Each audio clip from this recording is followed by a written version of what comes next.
नमस्कार, मी doctor Nitin Panditrao Nere, critical care consultant, Supertech hospital, Nashik. आज मी तुम्हाला सांगणार आहे बेल्स पाल्सी विषयी. बेल्स पाल्सी हे herpes simplex virus HSV1 type याचं इन्फेक्शन असतं आपल्या 7 नंबरच्या चेहऱ्याच्या नसेचं.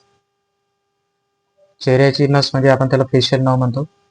ही फेशियल नर्व ज्यावेळी मेंदूतून बाहेर पडते त्यावेळी ती कानाच्या पाठीमागून टेम्पोरल बोनमधून चेहऱ्याकडे येते आणि त्या टेम्पोरल बोनमध्ये जो काही कॅनॉल असतो त्या कॅनॉलमध्ये इन्फेक्शन झाल्यामुळे ती नस दबली जाते, तिला सूज येते आणि सूज आल्यामुळे तिचं काम हे बंद पडतं. तर साधारणतः बेल्स पाल्सी होणं म्हणजे काय? तर बऱ्याच वेळा पेशंटचा एक बाजूचा चेहरा हा पूर्णपणे निकामी झालेला असतो. यामध्ये प्रामुख्याने पेशंटला डोळा मिटायला अडचण होते. पेशंटला हसताना एकाच बाजूचा चेहरा ओढला जातो, दुसऱ्या बाजूचा अतिशय फ्लॅट असतो. फुंकर मारायला त्रास होतो किंवा पाणी पिताना एका बाजूने पाणी हे गळून जातं. पाणी त्याला तोंडामध्ये होल्ड करता येत नाही. कानाच्या पाठीमागे त्याला दुखतं. रात्री झोपेत त्याचा डोळा उघडाच राहतो आणि त्यामुळे बऱ्याच वेळा तो डोळा लाल पडलेला असतो. हे अशा प्रकारचे कंप्लेंट घेऊन हे पेशंट बऱ्याच वेळा हॉस्पिटलला येतात. यामध्ये प्रामुख्याने आम्ही ॲज अ फिजिशियन बघताना तर पेशंटला काही लकवा तर नाही ना किंवा एखादा मेंदूचा ट्यूमर तर नाही की जो 7व्या नसेच्या नसाला दाबून राहिला किंवा इन्फेक्शन आहे का हे आम्ही प्रामुख्याने इव्हॅल्युएट करायचा प्रयत्न करतो. तर लकव्यामध्ये आणि बेल्स पाल्सीमध्ये काय फरक असतो? तर लकव्यामध्ये चेहऱ्यात पेशंटचा चेहरा हा पूर्णपणे निकामी होत नाही. लकव्यामध्ये काय होतं, पेशंटचा वरचा भाग म्हणजे पेशंटच्या डोळ्याचे स्नायू हे बऱ्याच वेळा नॉर्मल असतात. पेशंटला डोळ्या उघडझाप करायला काही अडचण येत नाही. पण पेशंटचा जो तोंडाचा भाग असतो, आपण त्याला अँगल ऑफ माउथ म्हणतो. अँगल ऑफ माउथ बऱ्याच वेळा विकनेस असतो. त्याची साधी साधी टेस्ट जरी केली, पेशंटला असं अँगल ऑफ माउथ जर रिट्रॅक्ट करायला लावले, तर एक बाजूचं अँगल ऑफ माउथ रिट्रॅक्ट होतं आणि एका बाजूचं रिट्रॅक्ट होत नाही. ही त्याची एक प्रामुख्याने टेस्ट असते. का असं होतं?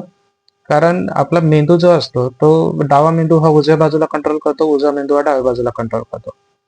आणि चेहऱ्याचा जो खालचा भाग असतो याचा जो कंट्रोल असतो, तर उजवा मेंदू हा डाव्या बाजूच्या चेहऱ्याचा खालचा भाग कंट्रोल करतो आणि डावा मेंदू हा उजव्या बाजूच्या चेहऱ्याचा खालचा भाग कंट्रोल करतो.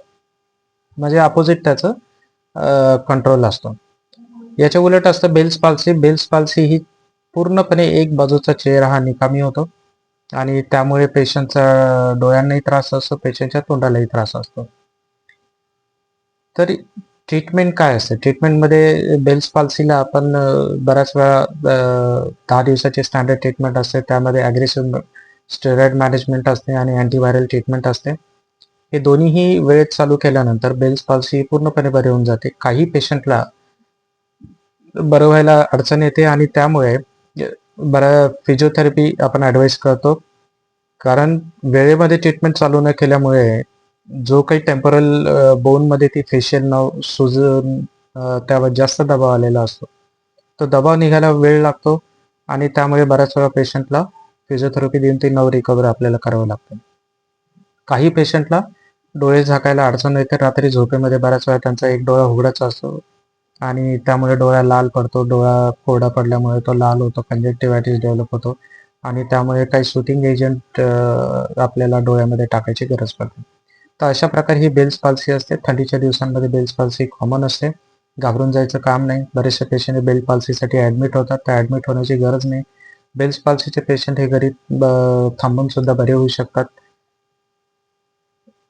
कुणालाही याबद्दल काही अडचण असल्यास आपण मेसेज करू शकतात पर्सनली. आमच्या चॅनल लाईक करा, सबस्क्राईब करा.